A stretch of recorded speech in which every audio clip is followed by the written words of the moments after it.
Hi everyone, this is Regina. I am an online digital business owner. I am doing a 90-day challenge, and today my share with you is what is one habit that transformed my business.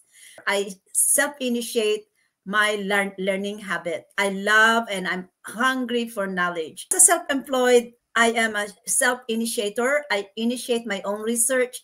I initiate what I want to learn. And for me is to watch other people do successful result in their business. So I do watch a lot of people that is doing successfully in online business.